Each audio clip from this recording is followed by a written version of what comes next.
ઓ નો, આજે મારાથી આ શું થઈ ગયું છે? રિયલી ગાઈઝ, આ લુક જે મેં ક્રિએટ કર્યો છે ને એ સામાન્ય નથી. તમે એની આખી વિડીયો જોશો ને તો તમને ખબર પડશે કે મેં 3-4 પ્રોડક્ટથી આ આખો બેઝ રેડી કર્યો છે અને એમની રિયલ સ્કિન છે. તમે જોઈ શકો, આટલો જ મેકઅપ આટલી જ ઓછી પ્રોડક્ટથી આપણે આવું કવરેજ કરી શકીએ. તો ચલો આખી વિડીયો બતાવું. મેં એમના ફેસ પર પહેલાં એપ્લાય કર્યું છે સિલ્ક ટચનું મોઇશ્ચરાઇઝર. આ બહુ અફોર્ડેબલ પ્રાઇસનું છે અને તમે કોઈ પણ યુઝ કરી શકો, એજવાળા, બિગનર કે તમે પર્સનલ યુઝ માટે. મેકઅપ આર્ટિસ્ટ તો કરે જ છે, પણ આપણે આપણા જેવા નાના હોય એ પણ કરી શકીએ આપણે. આ બહુ સરસ છે ગાઈઝ, ઓલ સ્કિનમાં જાય અને 3-4-5 વસ્તુનું એક જ મોઇશ્ચરાઇઝર કામ કરે. મેં એમની આઈઝ પર બહુ જ ડાર્ક સર્કલ છે એટલા માટે ઓરેન્જ પીચ શેડ લીધો છે કન્સીલરનો. મેં પહેલાં પણ કીધું હતું કે મારી પાસે PACની કન્સીલર પેલેટ છે અને હવે એમની આઈઝ પર મેં એપ્લાય કર્યું છે. આ છે કે બ્યુટીનું કન્સીલર. એ ડાર્ક છે, બહુ સારું છે. તમે અફોર્ડેબલ પ્રાઇસમાં છે, તમે એને પરચેસ કરી શકો અને તમારું ઘણું બધું કામમાં આવશે. હું તમને એક સેપરેટ વિડીયો બનાવીને બતાવીશ કે ઓનલી કન્સીલર એકથી જ મેકઅપ કરી શકીએ આપણે, જ્યારે આપણે ઓફિસ જવાનું હોય કે ક્યાંય ગેટ ટુગેધર જવાનું હોય. આ બધા માટે બહુ સારું રહે છે. ઓનલી કન્સીલરથી પણ આપણો બેઝ થઈ જાય, લાઇટ મેકઅપ થઈ જાય, બહુ હાઈ કવરેજની જરૂર નથી. આમનો ફેસ હાઈ પિગમેન્ટેડ છે એટલા માટે તમે જોઈ શકો છો. મેં એક પીચ શેડ લીધો છે, પહેલાં પીચ લીધો હતો અને હવે થોડો લાઇટ, અને હવે મેં એને લૂઝ પાવડરથી લોક કરી દીધો છે. હા, એમની આઈઝ પફી છે ગાઈઝ, એટલે તમે ધ્યાન રાખવાનું કે પોતે પણ આપણે જ્યારે પણ પોતે આપણે સેલ્ફ મેકઅપ કરીએ તો પણ ક્યારેય આપણી આઈઝ પફી હોય તો આપણે એની પર ગ્લિટર કે બહુ લાઉડ કલર એપ્લાય નથી કરવાના. આપણે ઓનલી એક ડાર્ક બ્રાઉન શેડ હોય એ જ આપણે લઈ લેવાનો. એને આવી રીતે તમે બ્લેન્ડ, તમે જોઈ શકો છો વિડીયોમાં, આવી રીતે બ્લેન્ડ કરવાનું. આનાથી તમારી એક કટ ક્રીઝ ક્રિએટ થશે. આમ તમારી આઈઝ ઓપન અપ દેખાશે અને જોવાવાળાને એવું લાગશે. તમે જોઈ શકો ડિફરન્ટ બંને આઈઝમાં. આ બાજુ આપણે બ્રાઉન કલર કર્યો તો આઈઝ કેવી ઊંડી લાગવા માંડી, એનું પફીનેસ કટ થઈ ગયું છે અને આ બાજુ હજી ઓલી ક્રીઝ દેખાય છે. તો આ તમારે નાની નાની વાતો ધ્યાનમાં રાખશો ને તો તમે જાતે પણ બહુ સરસ મેકઅપ કરી શકો. અને આ કોઈ પણ બિગનર હોય, જ્યારે મેકઅપ સ્ટાર્ટ કરો એને ખબર ના પડતી હોય તો મારી વિડીયો આખી જોજો. એમાં ઘણું બધું એવું છે જે તમારા કામમાં આવી શકે. અને મારી ચેનલ, અને હા, મારી ચેનલ ગમે તો લાઇક, શેર એન્ડ સબસ્ક્રાઈબ કરજો ગાય. અને મારી આખી ફૂલ વિડીયો તમે જોજો, નહીંતર કંઈક સ્કીપ થઈ જશે. આ એક અફોર્ડેબલ પ્રાઇઝમાં મેકઅપ છે જે કોઈ પણ નવું સ્ટાર્ટઅપ હોય એ કરી શકે, કોઈને પર્સનલ મેકઅપ શીખવો હોય એ કરી શકે, બધા જ કરી શકે. આ બધાય માટે છે, એવું નથી કે ઓનલી મેકઅપ આર્ટિસ્ટ જે બહુ મોટા મોટા મેકઅપ આર્ટિસ્ટ છે એ આનાથી પણ હાઈ પ્રોડક્ટ યુઝ કરતા હોય. આપણે એટલી બધી હાઈ પ્રોડક્ટ યુઝ ના કરી શકતા હોય તો આ એક બિગનર માટે છે. અને તમે જોઈ શકશો, હું પણ એક પોતે મેકઅપ આર્ટિસ્ટ છું. હા, હું એટલી હાઈ લેવલની નથી પણ છું, એટલે મને થોડું ઘણું મેકઅપની પ્રોડક્ટનું નોલેજ છે. મારી જોડે છે એ મેં તમને પીરસ્યું છે. અને જો તમે જોઈ શકો કે એમની આંખો હવે એમની કટ ક્રીઝ ક્રિએટ થઈ છે, તો એમની આઈઝ હવે બહુ જ આમ ફૂલેલી કે પફી નહીં દેખાય, બહુ જ લાઇટ અને બહુ સરસ એમની આઈઝ. હું એમની આઈઝ પર ગ્લિટર કે કોઈ શિમર એપ્લાય નથી કરવાની, ઓનલી આવી જ આંખ રાખવાની છું, તમે જોઈ શકો. અને એમની આઈઝ પર હું જેલ લાઇનર કરીશ અને એ પણ કેવી કરીશ, થોડી સ્મચ. અત્યારે સ્મચનું ટ્રેન્ડ છે.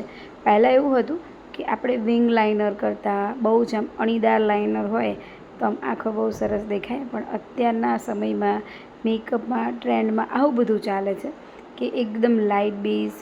પહેલાંની જેમ આઈ શેડો પણ બહુ જ આમ હેવી ને ચંકી, જેમ કે યલો કપડાં હોય તો યલો આઈ શેડો, ગ્રીનનો, આવું બિલકુલ નથી કરવાનું. આપણે નેચરલ આઈ શેડો જ કરવાની છે. અને તમે જોઈ શકો મેં જેલ લાઇનરથી એકદમ લાઇટ લાઇનર પહેલાં ક્રિએટ કરી છે બ્રશથી, અને હવે એને હું સ્મચ કરવાની છું કે મારે થોડો એમની આઈસ પર થોડો સ્મોકી ઇફેક્ટ એટલા માટે મારે જોઈએ છે કે મેં એમની ફેસ પર આઈસ પર ગ્લિટર એપ્લાય નથી કર્યું. ગ્લિટર કર્યું હોય તો આપણે સ્મોકી લાઇનર થોડી અવોઇડ કરીએ, પણ મેં ગ્લિટર નથી કર્યું. મેટ ફિનિશમાં લાઇનર છે એટલા માટે હું એને થોડું સ્મોકી કરું છું. અને હા, આઈબોલ્સ પર મને એવું થોડું લાગ્યું તો મેં થોડો એવો લાઇટ કલર લઈને સ્મોચ કર્યો છે. એમની આઈઝ ડન છે, કેવી લાગે છે તમે મને કોમેન્ટમાં કહેજો. અને હવે હા, એવું જ એક જે બ્રશ મેં લીધું હતું આઈ શેડો સ્મોચ કરવા માટે, એમાં જે પ્રોડક્ટ હતી એ જ પ્રોડક્ટ મેં આઈબ્રોમાં એપ્લાય કરી છે. બ્રાઉઝ એમની બહુ સરસ થઈ ગઈ છે. અને એ પણ કેવું, આપણે ખાલી એને એક શેપ આપવાનો છે. બહુ જ ડાર્ક, બહુ જ કાળી નથી કરવાની. નેચરલ લાગે મેકઅપ એવો કરવો કે જે લાઇટમાં પણ સારો લાગે અને બહાર નીકળે તો બહારના અજવાળામાં પણ સારો લાગે. અને એમની આઈઝ એમના ડાર્ક સર્કલ છે. ડાર્ક સર્કલ ઘણા બધા છે ગાઈઝ, જે ફોનમાં દેખાય છે એના થોડા છે વધારે.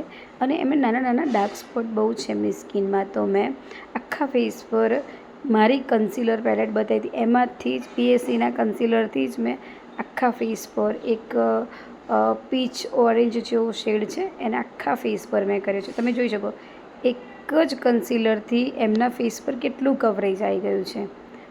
50 to 60% કવરેજ આવી ગયું છે. અને હવે એ જ પેલેટમાંથી એક કન્સીલરથી એક ટોન લાઇટ કન્સીલર લીધું છે મેં, અને જે આખા ફેસ પર મેં એપ્લાય કર્યું છે. જે એરિયા મારે હાઇલાઇટ કરવો છે ત્યાં મેં લીધું. તમે જોઈ શકો મેં ફાઉન્ડેશન તો એપ્લાય કર્યું જ નથી, ઓનલી ફોર કન્સીલર.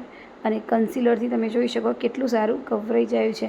અને હા, આ કન્સીલર પેલેટ 100% કવરેજ નથી, એ લાઇટ કવરેજવાળી છે, તો બી એનું આટલું સરસ કવરેજ છે. તો હું તો માનું છું કે દરેક મેકઅપ આર્ટિસ્ટ હોય, જેમ કે બિગનર હોય, જેમ કે જેનું સ્ટાર્ટઅપ હોય, તો એ લોકોને આ કન્સીલર પેલેટ લઈ લેવી. એક જ કન્સીલર પેલેટથી એમનું બહુ જ બધું કામ ઇઝી થઈ જશે. બસ અમે ફાઉન્ડેશન એપ્લાય નથી કર્યું કેમ કે આપણે એકદમ બહુ જ આમ કેકી બેઝ નથી જોઈતો. મને લાગ્યું કે આમાં એમનું કવરેજ થઈ ગયું છે તો લેવાની જરૂર નથી લાગી. પછી મેં લૂઝ પાવડરથી આખો ફેસ એમનો સેટ કર્યો છે, બધી બેઝ લોક કર્યો અને કાજલ એપ્લાય કરી, બ્લશ એપ્લાય કર્યું. તમે જુઓ હવે એમનો ફેસ કેટલો ક્લિયર. પણ હા ગાઈઝ, લિપસ્ટિક વગર તો બધું અધૂરું લાગે. જ્યાં સુધી ફેસ પર લિપસ્ટિક ના લાગે ત્યાં સુધી આપણો ફેસ સારો જ ન લાગે. તમે જુઓ એમની આઈઝ કેટલી સરસ દેખાય છે. અને હવે મેં એપ્લાય કરી છે આઈલેસીસ બહુ જ જરૂરી છે. જ્યારે પણ તમે લાઇટ મેકઅપ કરો કે આઈ શેડો ન કરો, પણ આઈલેસીસ એપ્લાય કર્યા પછી આઈઝ એકદમ બહુ જ અલગ જ દેખાય, ડિફરન્ટ જ લાગે. તમારો મેકઅપ, તમારો ફેસ ઉઠીને દેખાશે. આમ એવું લાગશે કે તમે આમ બહુ બધા પૈસા પે કરીને રેડી થયા છો એવું આમ લાગે, બહુ ફાઇન લાગે. ટ્રાય કરજો, હું તમને શીખવાડીશ આઈલેસીસ કેવી રીતે એપ્લાય કરવા, જેને પોતે જાતે કરવા હોય. હું એ ટૉપિક પર પણ વિડીયો બનાવવાની છું. તો આવા અવનવા ટૉપિકને અવનવું બધું જાણવું હોય મેકઅપ રિલેટેડ તો મારી ચેનલને ફોલો કરજો. હું તમને એમાં બધું જ અવનવું જણાવવાની છું. તો મારી ચેનલ લાઇક, શેર અને સબસ્ક્રાઈબ કરજો તો સૌથી પહેલું નોટિફિકેશન તમારામાં આવશે. તમારે સર્ચ કરવાની જરૂર નહીં પડે. અને હવે લિપસ્ટિક લગાવતા પહેલાં લિપ લાઇનર લગાવવું ક્યારેય ના ભૂલતા. લિપ લાઇનરથી તમે તમારા લિપ્સને તમને ગમે એવો શેપ તમે આપી શકો. તમારા લિપ્સ નાના મોટા છે તો તમે બંનેને સરખા કરી શકો. તમારે હાર્ટ શેપ જોઈએ છે તો તમે એ કરી શકો. તમારા લિપ્સને આમ કે પાઉટી કરવા હોય તો પણ કરી શકો. એના માટે લિપ લાઇનર બહુ જરૂરી છે. તમે જોઈ શકો એમનો ફેસ બહુ સરસ લાગે છે, એમનો મેકઅપ બહુ સારો લાગે છે. તમારી સામે જ છે રિઝલ્ટ. મેં તમારી સામે જ બધી પ્રોડક્ટ યુઝ કરી છે. કોઈ એવી હાઈ લેવલની પ્રોડક્ટ નથી યુઝ કરી, જે અફોર્ડેબલ પ્રાઇસમાં છે. તમારે કન્સીલર પેલેટની પ્રાઇસ જાણવી હોય કે કેટલાની છે તો તમે મને કોમેન્ટ કરો, તો હું તમને એ પણ જણાવીશ કે મેં કન્સીલર કેટલાનું લીધું છે અને એની પ્રાઇસ શું છે ને ક્યાંથી મેં બાય કર્યું છે. તો તમારે જે પણ કંઈ જાણવું હોય મને કોમેન્ટ કરી, અને કોઈ પ્રશ્ન હોય કે મારાથી કોઈ મિસ્ટેક થઈ હોય તો બી તમે મને કોમેન્ટમાં જણાવજો, તો હું સુધારવાની કોશિશ કરીશ. આ છે એમનો ફાઇનલ લુક. તમને એમનો લુક કેવો લાગ્યો મને જરૂરથી જણાવજો. અને થેન્ક યુ ગાઈસ મારી આખી વિડીયો જોવા માટે. Thank you so much. અને આવા અવનવા વિડીયો જોવા માટે મારી ચેનલ લાઇક, શેર અને સબસ્ક્રાઈબ કરો. Thank you for watching. જય શ્રી કૃષ્ણ.